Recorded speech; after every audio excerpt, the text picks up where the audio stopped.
A veces una vida entera se agrieta en un matiz. Eso fue lo que ocurrió con José Luis Perales.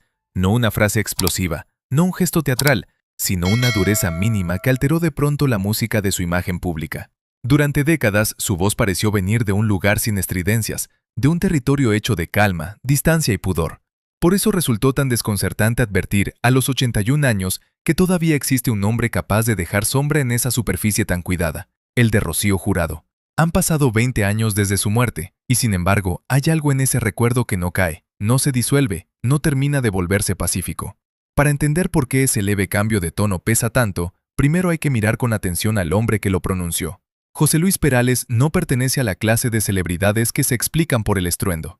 Su figura pública se levantó sobre otra materia, compostura, delicadeza, una forma sobria de acercarse al amor, a la ausencia, a la pérdida, a las grietas que nadie sabe nombrar cuando todavía duelen. Mientras otros se convirtieron en espectáculo por exceso, él se volvió inolvidable por medida. Ese detalle importa ahora más que nunca, porque no estamos hablando de un hombre célebre cualquiera, estamos hablando de alguien a quien varias generaciones aprendieron a mirar como un refugio emocional, una voz que parecía incapaz de herir incluso cuando cantaba sobre lo irreversible. Por eso esta historia pesa, porque cuando un símbolo de calma deja ver una esquina endurecida, no se resquebraja solo una anécdota, se resquebraja el modo en que lo habíamos entendido. Y ahí queda fijado el verdadero centro del relato, el que vuelve una y otra vez aunque nadie lo cierre por completo. La idea de que José Luis Perales, después de tanto tiempo, nunca terminó de perdonar a Rocío Jurado. No como una sentencia legal, no como una declaración notarial, mucho menos como una verdad documentada hasta el último detalle. Lo que flota es otra cosa, más densa y más difícil de desalojar. Un rumor que ha sobrevivido demasiado para ser tomado a la ligera. Una sensación persistente de hielo alrededor de un nombre. La impresión de que hay recuerdos que no se convierten en paz solo porque hayan envejecido. Junto a esa sospecha se abre otra puerta, igual de áspera. La de los secretos de un hombre que hizo del silencio una forma de protección. Y detrás de ambas aparece la herida más grave, esa que casi nunca se ve. La obligación de seguir entero mientras una parte de uno mismo no consigue asentarse jamás.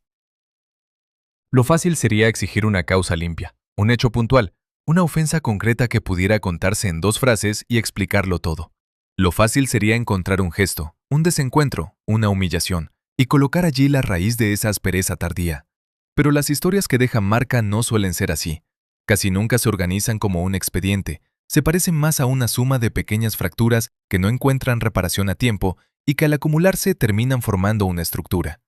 A veces ni siquiera hay una escena central, lo que hay es un desgaste lento, una desconfianza que no se disuelve, una sensación de haber sido empujado hacia un lugar injusto dentro de una historia que otros contaron por uno. Y cuando ese tipo de malestar se instala en alguien que ha hecho de la contención su modo de estar en el mundo, el resultado no es el escándalo, es algo más sombrío, una dureza callada que aprende a vivir sin mostrarse. Durante años, Perales dio la impresión de ser uno de esos hombres a quienes el ruido del mundo apenas les roza la superficie. Pero esa imagen, vista de cerca, tiene algo engañoso. La serenidad pública no siempre nace de la paz, muchas veces nace del control. Hay personas que no estallan no porque no se rompan, sino porque entienden demasiado bien el precio de romperse delante de otros. En una figura como José Luis Perales, esa disciplina debió de ser casi una segunda piel. No parecía alguien escondiendo algo por cálculo vulgar. Parecía, más bien, un hombre que había decidido reservarse el derecho a no entregar todo, a no convertir el corazón en mercancía, a no dejar que la curiosidad colectiva administrara sus zonas más frágiles. Esa clase de reserva también es un secreto, y suele ser el secreto más pesado de todos. Por eso, cuando se habla de los secretos en la vida de José Luis Perales, conviene mirar en otra dirección. No hacia la fantasía de una biografía clandestina llena de sobresaltos, sino hacia un tipo de misterio mucho más fino y mucho más cruel, el del hombre que sonrió mientras protegía intacta la parte más vulnerable de sí mismo. Hay celebridades que se vuelven enigma por exceso de artificio. Él se volvió difícil de descifrar por contención. El mundo recibió sus canciones, su elegancia, su forma casi artesanal de rozar emociones que otros apenas podían tocar sin caer en la exageración. Lo que no recibió fue el costo íntimo de esa delicadeza. Y ahí empieza una injusticia silenciosa. Millones pueden cobijarse en una voz. Casi nadie se pregunta dónde guarda esa voz lo que no pudo sanar. Ese contraste, precisamente ese, vuelve tan perturbadora la sombra que rodea el nombre de Rocío Jurado. porque aquí no se enfrenta a un hombre brusco ni a una figura acostumbrada al conflicto abierto. Aquí nos enfrentamos a alguien asociado durante décadas con la mesura, con la sensibilidad, con la impresión de que en él todo había sido trabajado hasta volverse limpio. Que una figura así deje entrever una zona no reconciliada sacude mucho más que una pelea ordinaria entre famosos. Obliga a admitir algo incómodo. Incluso quienes mejor supieron nombrar la ternura tienen un borde. Incluso quienes parecían hechos de tacto pueden llegar a un punto donde perdonar no les suena a nobleza, sino a una forma de traición hacia lo que realmente sintieron. Con Rocío Jurado ocurre, además, algo que vuelve todo todavía más delicado. Su nombre ya no pertenece solo a una biografía, pertenece al territorio de los mitos, y los mitos, después de la muerte, son protegidos con una intensidad casi religiosa. La memoria pública no tolera con facilidad ninguna sombra sobre ellos. Quiere cierre, quiere brillo, quiere una última lectura amable. De ahí que la mera posibilidad de una distancia irreparable resulte tan incómoda. No porque demuestre una maldad nueva, sino porque rompe una expectativa moral muy arraigada. La idea de que el tiempo, la muerte y el prestigio compartido deberían bastar para suavizarlo todo. Pero el corazón no obedece a esa liturgia. Hay nombres que no vuelven mansos a la boca. Hay recuerdos que se convierten en hábito, no en consuelo. Eso coloca a Perales en una posición casi imposible. Si calla, la sospecha crece. Si deja ver una reserva, parece severo ante la memoria de una mujer convertida en leyenda. Si intenta dulcificar demasiado, corre el riesgo de mentirse a sí mismo. Y ahí, justo ahí, empieza a revelarse la parte más tensa de esta historia. Porque la cuestión ya no es solo qué ocurrió entre dos figuras célebres. La cuestión es qué clase de desgaste produce vivir durante décadas con una emoción que no encaja ni en el odio ni en la absolución. ¿Qué se hace con una herida que ya no arde como al principio, pero que tampoco acepta volverse inofensiva? ¿Cómo se convive con una memoria cuando el mundo exige que esa memoria termine convertida en homenaje? La vejez cambia esas preguntas, no las simplifica, las afila. A cierta edad, las personas todavía cuidan la imagen porque les quedan demasiadas cosas por defender. Más tarde el cálculo se vuelve cansancio. A los 81 años, un hombre no suele hablar desde la ansiedad de conquistar aplausos nuevos. Habla desde otra urgencia, la de no seguir sosteniendo una versión de sí mismo demasiado limpia para ser verdad. Esa es una presión que el público rara vez percibe. Se piensa que el paso del tiempo trae serenidad automática. No siempre. A veces trae menos paciencia para adornar el pasado. A veces trae el deseo de no morirse dentro de un relato que otros han redondeado en exceso. Y esa necesidad, aunque no se exprese con grandes frases, puede abrir grietas muy reveladoras. Tal vez por eso el episodio golpea más por lo que sugiere sobre Perales que por lo que insinúa sobre Rocío Jurado. La mujer ya está instalada en el territorio de la memoria colectiva. Él, en cambio, sigue aquí, todavía obligado a administrar los matices de lo que siente bajo la vigilancia de una imagen pública que durante mucho tiempo pareció casi inmaculada. Se esperaba de él altura, equilibrio, una manera elegante de dejar que los asuntos se apagaran solos. Nunca una dureza persistente. Nunca la sensación de que un viejo nombre pudiera seguir rozando una parte severa de su interior. Y sin embargo, eso es exactamente lo que hoy tiñe todo el episodio de un color más oscuro. No por el volumen de lo dicho, sino por la temperatura de lo que no fue desmentido con claridad. Aquí conviene detenerse en la palabra perdón, porque es justamente la palabra que vuelve todo más peligroso. Desde fuera, perdonar suele presentarse como el gesto más alto, más bello, más generoso. Pero visto desde dentro, perdonar puede ser otra cosa. Puede exigir reescribir la lógica con la que uno ha sobrevivido. Puede obligar a revisar el daño bajo una luz que ya no coincide con la verdad íntima. Puede incluso sonar a impostura cuando la parte herida no ha encontrado el modo de volver a confiar en la historia que vivió. Por eso hay un punto en el que la exigencia pública de perdón se vuelve casi obscena. Se pide como decoración moral, como prueba de grandeza, como si el alma tuviera la obligación de producir finales estéticos para consumo ajeno. Y no siempre puede. La conjetura más burda inventaría una escena rotunda. Una traición, una ofensa, un quiebre fácilmente reconocible. Pero esta historia parece hecha de otra materia. Si hubo algo imperdonable, quizás no fue un episodio ruidoso, sino la sedimentación de pequeños desajustes que nunca hallaron reparación. Una distancia que se volvió orgullo, una palabra que llegó tarde, un gesto que no pudo leerse ya de manera inocente. La percepción de haber sido colocado en un papel injusto dentro de un relato donde la otra figura tenía demasiado peso simbólico. Ese tipo de conflictos rara vez dejan pruebas espectaculares. Lo que dejan es una forma de mirar atrás sin descanso completo. Dejan una cautela, dejan una reserva que no envejece bien. Ahí se rozan de lleno sus secretos y su mayor dolor, porque en hombres como Perales el dolor más grave quizá no adopta la forma visible de una catástrofe, sino la de una compostura sostenida demasiados años. Seguir, hablar con cuidado. No conceder a nadie la escena íntima que permitiría al público decir, ahora sí entendemos. Qué engañosa es a veces la dignidad. Desde afuera parece una virtud serena, por dentro puede sentirse como una guardia agotadora. El mundo quiere canciones, belleza, una voz que lo acompañe sin hacerle pagar el precio del desorden. Quien ocupa ese lugar debe aprender a esconder lo que no puede presentarse de modo armonioso. Y esconder no cura, solo organiza. Ese puede haber sido el dolor más profundo de José Luis Perales, no el de un instante aislado, sino el de haber tenido que seguir siendo el hombre de la delicadeza, mientras dentro persistía algo que no terminaba de rendirse. La herida mayor no siempre es la que destruye de golpe. A veces es la que obliga a vivir con una parte endurecida sin dejar que eso devore la parte luminosa. A veces consiste en conservar la capacidad de conmover a otros mientras uno carga una habitación cerrada que nadie debe ver. En una figura pública, esa habitación pesa el doble, porque no solo guarda el agravio, guarda también el miedo a quedar reducido a él. Procio Jurado reaparece entonces no como una presencia anecdótica, sino como una campana que sigue sonando dentro del relato, aunque hayan pasado 2 décadas desde su muerte. Y lo más áspero de todo es la desigualdad que esa situación impone. Ella pertenece ya al territorio protegido de la leyenda. Él permanece del lado de los vivos, de los que aún pueden ser juzgados, matizados, cuestionados. Ella no necesita administrar ninguna respuesta. Él sí. Ella está custodiada por la nostalgia colectiva. Él debe decidir hasta dónde suaviza lo que siente sin convertir su propia memoria en una pieza de museo falsificada. ¿Cómo se le explica al público que no siempre se puede perdonar a los muertos? ¿Cómo se sostiene esa verdad sin parecer cruel frente a un nombre que tantos veneran? En ese punto la historia deja de ser un simple rumor y se convierte en un examen de límites, el límite de la paciencia, el límite de la cortesía, el límite de la versión pública de uno mismo. Se ha dicho muchas veces que la sensibilidad salva. Tal vez sí, pero también agota. Hay una crueldad poco nombrada en convertir a ciertos artistas en templos morales. Cuando eso ocurre, ya no se les permite el resentimiento, ni la reserva, ni siquiera el duelo imperfecto.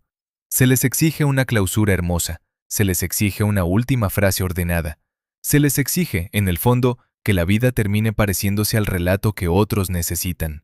Y quizá lo que José Luis Perales ha dejado ver es precisamente su negativa a seguir colaborando con esa ficción. Ese gesto, por pequeño que parezca, ilumina retrospectivamente toda su figura. De pronto su elegancia ya no parece solo estilo, también parece muralla.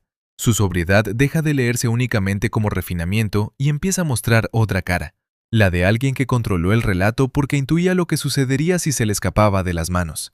Nada más fácil que vulgarizar el dolor ajeno, nada más rápido que empujar a una persona matizada hacia un papel plano. Tal vez Perales lo supo siempre y por eso guardó tanto. Su misterio no fue el exceso, fue el límite. La frontera exacta entre lo que podía ofrecer al mundo y lo que tenía que conservar fue la de su alcance para no deformarse. Cuanto más se piensa en ello, más claro se vuelve que el gran secreto de José Luis Perales no consistía en esconder un escándalo, sino en resistirse a que la gente leyera su interior con simplificaciones. Eso exige fuerza, mucha. Exige negar al público la escena que más le gustaría tener. Exige soportar que la prudencia sea confundida con frialdad, que la altura sea leída como distancia, que la mesura termine vista como opacidad. Exige, sobre todo, vivir con la sospecha de que uno nunca será explicado correctamente por quienes solo aceptan historias con culpables diáfanos y redenciones limpias. En una época que devora confesiones, sostener una reserva puede ser una forma extrema de defensa. Y sin embargo, el tiempo termina cobrando ese autocontrol. Lo que durante años funcionó como protección puede volverse jaula. El silencio que una vez preservó la dignidad acaba pesando como un mueble viejo que ya nadie mueve, pero que ocupa cada vez más sitio. Ahí entra de nuevo la edad, no como un dato decorativo, sino como un reloj moral. A cierta altura de la vida, uno ya no teme tanto el juicio como la impostura. Ya no duele lo que digan, duele seguir aportando a una versión demasiado pulida del pasado. Esa es la tensión que hace creíble la sacudida actual. No parece el impulso de herir, Parece el cansancio de no seguir corrigiendo lo que dentro nunca fue corregido. Esa constatación es la que hiere la imagen pública que tantos construyeron alrededor de él. José Luis Perales debía llegar a la vejez como un símbolo intacto, una especie de patriarca sentimental al que el tiempo solo pudiera añadir melancolía noble.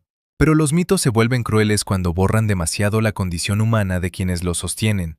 Y eso es lo que esta historia devuelve de golpe. Humanidad, sí, pero una humanidad incómoda, no complaciente, no diseñada para tranquilizar a nadie. Ya no vemos únicamente al hombre que enseñó a tantos a hablar del amor con delicadeza. Vemos también a alguien que aprendió que ni la sensibilidad ni la admiración pública blindan contra ciertas decepciones. Lo verdaderamente perturbador no es, por tanto, el posible conflicto con Rocío Jurado tomado como chisme. Lo fuerte es la imagen de un hombre llegando al tramo final de su vida con una verdad incompleta a cuestas. Una verdad que no puede entregarse entera sin violentar lo que fue, pero que tampoco soporta seguir enterrada bajo el barniz del buen gusto. En ese punto, sus secretos dejan de parecer sombras menores y adquieren otra densidad. Son los secretos de alguien que se negó durante años a dejar que la curiosidad colectiva administrara sus zonas más severas. Son los secretos de quien prefirió soportar malentendidos antes que ofrecer un espectáculo de sinceridad rentable. Son los secretos, en fin, de un hombre que entendió demasiado pronto que abrirse del todo también podía ser una forma de perderse. A partir de ahí, muchos gestos del pasado cambian de color. La contención parece menos una costumbre que una defensa. La suavidad pública adquiere un reverso duro, casi mineral. Incluso su manera de habitar el silencio empieza a verse distinta, no como ausencia de conflicto, sino como una manera de impedir que el conflicto lo colonizara todo. Esa lectura no convierte a Perales en un personaje oscuro, lo vuelve más trágico. Lo saca de la zona cómoda del símbolo y lo devuelve al terreno mucho más difícil del ser humano que ha tenido que convivir con una parte no reconciliada de sí mismo sin dejar que esa parte arrase con el resto. Por eso el relato alcanza su zona más incómoda cuando entendemos que aquí no se pone a prueba solo la memoria de Rocío Jurado, sino la idea misma de nobleza. El público adora pensar que las personas sensibles resuelven cada herida con comprensión. ¡Qué fantasía tan tranquilizadora! ¡Qué relato tan útil para quienes observan desde fuera! La realidad suele ser menos elegante. Hay ocasiones en que la dignidad no consiste en perdonar, sino en no falsificar lo vivido, en no añadir una sonrisa final a algo que, por dentro, nunca encontró esa forma. Y eso, viniendo de un hombre como José Luis Perales, pesa mucho más que cualquier escándalo convencional. No porque haga ruido, sino porque desmiente una expectativa entera. La parte más dura del episodio quizá ni siquiera esté en lo que ocurrió entre ellos, sino en todo lo que vino después. En la obligación de soportar durante años una narrativa que pedía redondez, en la fatiga de ver cómo el nombre de Rocío Jurado se asentaba cada vez más en el mito mientras la propia emoción seguía exigiendo matices, en la necesidad de no parecer mezquino, de no herir un recuerdo sagrado para muchos, de no dañar tampoco la imagen pública que él mismo había construido con tanto cuidado. Es una trampa impecable. Si se endurece, decepciona. Si suaviza, se traiciona. Hay pocas presiones más silenciosas que esa. Eso ayuda a entender por qué el momento actual tiene una fuerza tan particular. No estamos ante un estallido, sino ante un cansancio que ya no quiere seguir disimulándose. Un hombre mayor mirando hacia atrás y permitiéndose, por fin, no barnizar del todo un punto de su historia. Ningún grito habría sido tan revelador. Los gritos son fáciles de etiquetar. Las pequeñas asperezas, en cambio, obligan a escuchar mejor, obligan a intuir todo el trabajo previo de contención que las volvió posibles. Y en una figura como Perales, ese detalle vale por una biografía emocional entera. Porque si hasta él, precisamente él, llega a un punto donde la absolución no puede teatralizarse, entonces debemos admitir que la herida era más honda de lo que muchos quisieron creer. El efecto final de esa revelación tardía no es simple. No lo reduce, no lo ensucia, no lo hace menos valioso, lo vuelve más pesado, más humano, más difícil de archivar en la estantería cómoda de los ídolos perfectamente suaves. Eso explica también por qué la historia inquieta tanto, no porque entregue una verdad cerrada, sino porque deja al descubierto un conflicto que la memoria popular preferiría no mirar, el de un hombre de enorme sensibilidad que, aún así, parece haber conservado una región de sí mismo inaccesible para la reconciliación plena. Una región sin gritos, sin espectáculo, sin resolución bonita, una región que sobrevivió al tiempo. Y quizá ahí esté la imagen más triste de todas, no la de un artista célebre rodeado de aplausos, ni la de una leyenda enfrentada a otra leyenda, sino la de un hombre anciano que todavía necesita proteger la forma exacta de su dolor. No hace falta que lo diga todo, ni siquiera hace falta que se confiese con detalles. A veces basta una temperatura, una resistencia, un modo de no corregir el pasado con el tono esperado para entender que debajo de la figura apacible hubo siempre una batalla privada. No una batalla brillante, no una batalla heroica, una batalla de desgaste. La de seguir siendo uno mismo mientras se lleva dentro algo que nunca terminó de asentarse. Después de eso, ya no es posible oír la historia como si hablara solo del ayer. Habla también del presente de José Luis Perales, de la carga que supone haber sido para tantos un símbolo de delicadeza y no tener, sin embargo, la obligación de mentirse para conservar ese símbolo intacto. Habla del precio de la elegancia cuando la elegancia se vuelve cárcel. Habla de la extraña soledad que acompaña a quienes ofrecen consuelo a los demás mientras administran en secreto una emoción que no encaja en el relato luminoso que el público prefiere. Y habla, sobre todo, del límite. Ese límite que durante décadas estuvo oculto y que hoy, apenas insinuado, se vuelve más elocuente que cualquier confesión total. Queda así una sensación amarga, densa, imposible de disipar con una moraleja fácil, la de haber visto abrirse solo una rendija y, sin embargo, haber entendido que detrás de ella había años enteros de control, de cansancio, de lealtad hacia una verdad interior que quizá nunca encontró traducción pública. El verdadero escándalo no sería, entonces, un posible desencuentro viejo con Rocío Jurado. El verdadero escándalo sería otro: que José Luis Perales haya cargado esa sombra durante tanto tiempo sin convertirla en mercancía, sin usarla como espectáculo, sin sacrificar del todo su reserva para complacer la curiosidad de nadie. Y tal vez su dolor más grande haya sido exactamente ese, no un episodio aislado, sino la larga tarea de seguir siendo el hombre que el mundo admiraba mientras una parte de su interior seguía negándose a decir amén. Por eso la última impresión no tiene nada de triunfal, no hay cierre limpio, no hay reconciliación decorativa, no hay una música de fondo que vuelva soportable lo que aquí queda en suspenso. Lo que permanece es la figura de José Luis Perales al borde de la vejez más tranca, dejando ver que incluso los hombres más suaves guardan nombres que todavía cortan, recuerdos que no se dejan pulir, zonas donde el tiempo no manda tanto como el mundo quisiera. Y esa visión, precisamente porque no grita, resulta mucho más difícil de olvidar, porque no suena a escándalo, suena a algo más serio, más triste y más humano, la negativa final de un hombre a suavizar la parte de su historia que nunca llegó a perdonar.